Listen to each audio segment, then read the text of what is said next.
Welcome back to another edition of Boss Beat. Today on Boss Beat, we're going to cover something a little different. Rather than covering a specific individual, we're going to talk about mentoring programs. Doing some recent work and research for clients, we've done a lot of deep dives on mentoring programs, and we found out that basically consistently across the board, there's certain secrets to making them the most successful mentoring programs. So buckle in. Here's what we got today for you. We're going to talk about each of the 18 secrets, if you will. I know we love to say that. Secrets about how to make your mentoring program more successful, how to build better relationships between mentors and mentees, and or establish better mentoring programs. Today on another episode of Boss Beat, a latte of leadership for those seeking to be and build better bosses in business. As we go through these 18 tips, you'll notice that each of them is identified as either primarily for the mentor, when the head is, let me get a little bigger here. On the left, when on the left is highlighted in blue with the key, that means it's primarily the responsibility of the mentor. On the other hand, if the head on the right is highlighted in blue with the keyhole, that means it's primarily the responsibility of the mentee. And of course, if they're both highlighted, it's pretty equally balanced as to who is responsible. So they both kind of share some responsibility for making sure that happens. All right, let's dive right in. So first of the 18 secrets, choose your own champion. Now look, corporate programs for mentoring are fantastic, and most great leadership development programs include them as an option. You should take advantage of them. Those programs, when set up, often require or sort of predefine. The HR department will decide who is responsible, who's going to be the mentor and mentee pairs. Those are okay, and there's nothing wrong with those. If you do, make sure you're doing things like including your personality assessments when you're picking them, and there's some tips and advice in that. However, I will say that from my own personal experience and from those we talk to, the best mentoring relationships are self-identified, meaning that the organization may have set up opportunities for mentors and mentees to find each other, but they self-identified. Two individuals said, you know what, or one of the two individuals said, this person is somebody I'd really like to learn from. It makes the relationship a little bit better. So for the greatest success, set up opportunities or find opportunities or create opportunities for yourself to find the next mentor. Second, goal of evolution. Oftentimes we put too much pressure on each other or on our mentors to try and get great results right away. Good mentoring relationships take time. Don't rush it. Understand that in the beginning, your mentee, or as the mentee, you might not have a great, robust set of goals that you plan to get the best out of this mentoring relationship. That's okay. In the beginning, you might not have clear goals. Let those goals evolve over time. In the beginning, just work on getting to know each other, establishing that working relationship, that foundation, and then over time, let the goals evolve. Third, go beyond business. Some people are more comfortable sharing about their personal lives than others. We get that. But to really go deep, it helps when the mentor and mentee fully understand each other. Don't think only about professional goals and objectives. What are your personal goals in life? What do you want to achieve? How do you want to be remembered? What are some family values you have? Are you, passionate about certain nonprofits? Help your mentor help you by sharing more about your personal values and goals in life. And the opposite side, it also helps the mentee to see the mentor as a human being, as somebody who has their own values and goals in life. So make sure that you are also sharing back with your mentee. Number 4, personality analysis. Have you done a personality assessment? The most popular ones are like Myers-Briggs type indicator or Hexaco. We're actually evolving our own at Modern Servant Leaders, so check back soon. It'll be available soon for trial on a beta basis, where we merge the best of Myers-Briggs and Hexaco and some others out there. But whatever tool you use, Enneagram, there's many out there, right? Whatever personality assessment you use, share them with each other. If you are in HR and you're responsible for setting up the mentoring program, use those to help identify good partners in mentoring and mentor relationships. Knowing how each other thinks and works and responds in certain situations will help you build better working relationships as mentors and mentees. Third, clock in. Look, this one's simple. Mentoring is important. It should be a critical responsibility of your daily tasks if you're serious about it. Make time for each other and treat each other's time with respect. Don't cancel last minute. Don't be late a lot. Show each other respect. Otherwise, it sends a message of a perception to the mentor or mentee that you don't really value the relationship. Third, plan your topics. This one's mostly for you mentees out there. As a mentee, you should come prepared with topics for the mentor.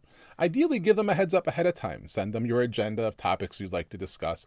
It doesn't have to be formal or rigid, but just say, hey, I'm having some issues with this, and here's what I'd like to talk about, all right?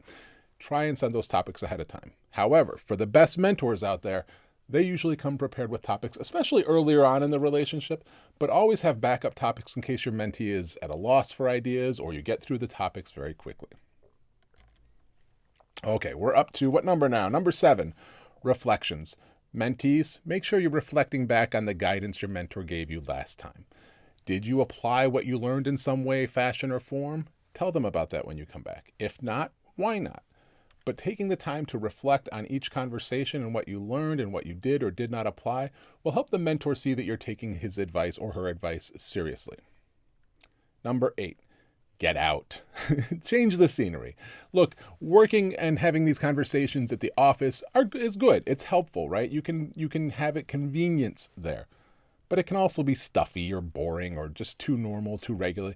Go out for coffee, go out for lunch, meet somewhere outside of the office from time to time. It helps shake things up and usually helps us get a little more loose, a little bit more personable in our discussions. Number 9, actions speak louder than words.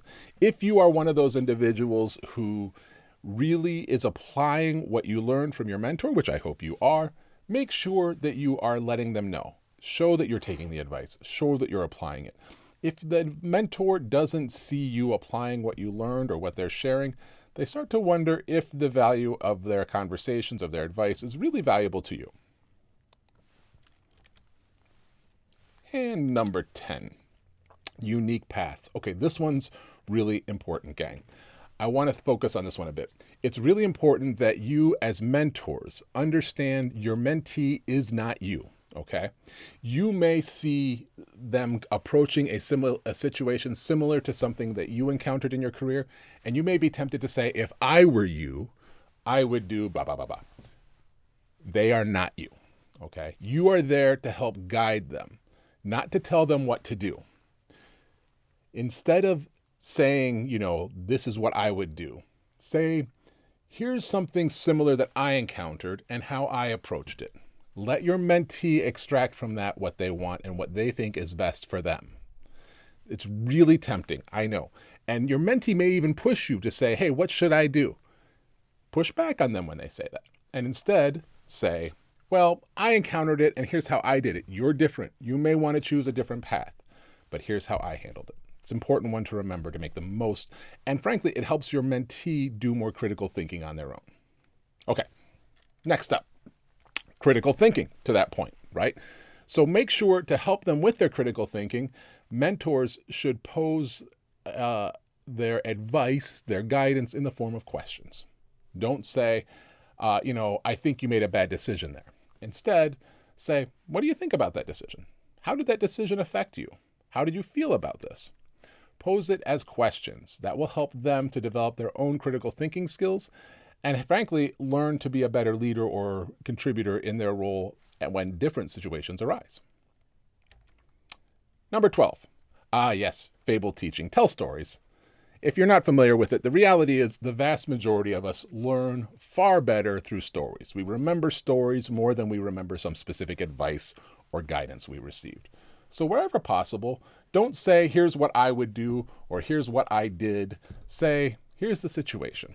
I ran into the, sorry, for those old timers like me, I just had a flashback to Jazzy Jeff and the Fresh Prince. Here's the situation. My parents went away on a week's vacation. Okay, anyhow, sorry for the sidetrack there.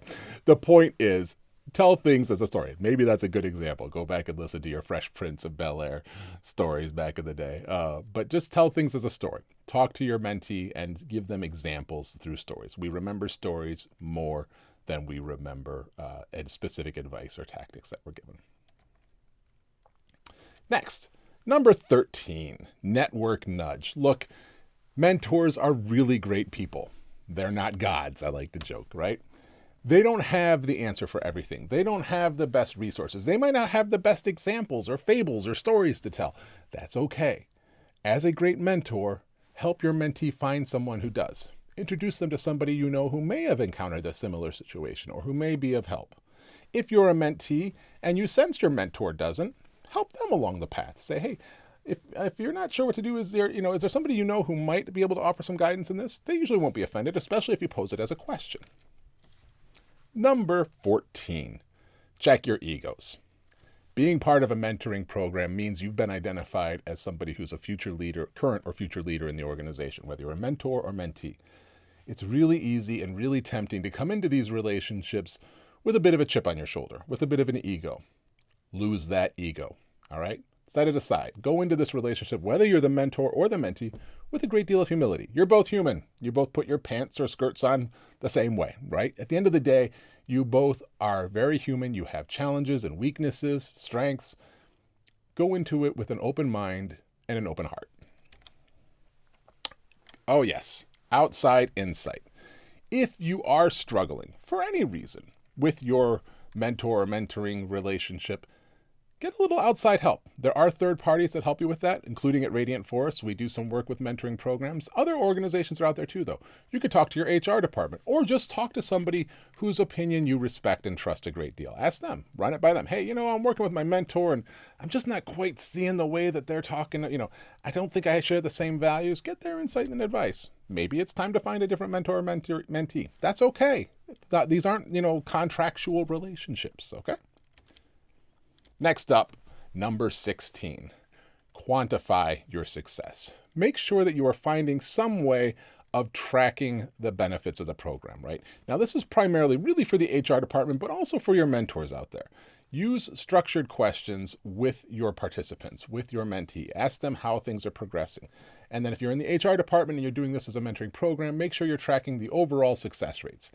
Mentoring and being a mentor or mentee is a very subjective, qualitative thing. It's hard to measure unless you are taking surveys and quantifying the results. So don't overlook this very basic, simple concept of surveying participants and getting their feedback and tracking it over time. Number 17, be true. Practice authenticity. Look, if we're pretending to be somebody we're not, this usually goes hand in hand with that ego check one. Then you're going to end up not getting the right guidance or the right results for you or your mentor or mentee, right? They're not going to get the benefits of it. Be who you are. I say here in the slide, there are 8 billion people in the world. You are who you are and where you are for a reason. Again, your organization sees you as a current or future leader in the organization. Don't downplay that. Be who you are. Be your authentic self. We need you where you are and who you are. Number 18, patience matters. Value the journey. I said early in this presentation that we often rush our mentoring relationships. We often are anxious to get results. We're often anxious to get guidance and ideas. Take your time. Your career is a marathon, not a sprint, as we teach in our ITMLP classes. Don't forget that. Mentoring will be best when you've established the relationship and talked for quite a while, over a series of months, even years. So take your time, don't rush it. Good things come to those who wait. Now, as a bonus, after all this, hey, have fun. The best mentors and mentees I've had in my life have become lifelong friends because we did have fun. It's there mostly for professional reasons, but mentors and mentees can help us both in our lives and in our life work and our values, and it can be a lot of fun if you let it be. So take your time, focus on the long haul, and have a lot of fun as you do it. I'm Ben Lichtenwallner. I work with servant leaders and leaders everywhere to help build better bosses and build better workplaces. Mentoring is a part of that. I hope you've enjoyed this presentation. Until next time, my friends, please keep serving.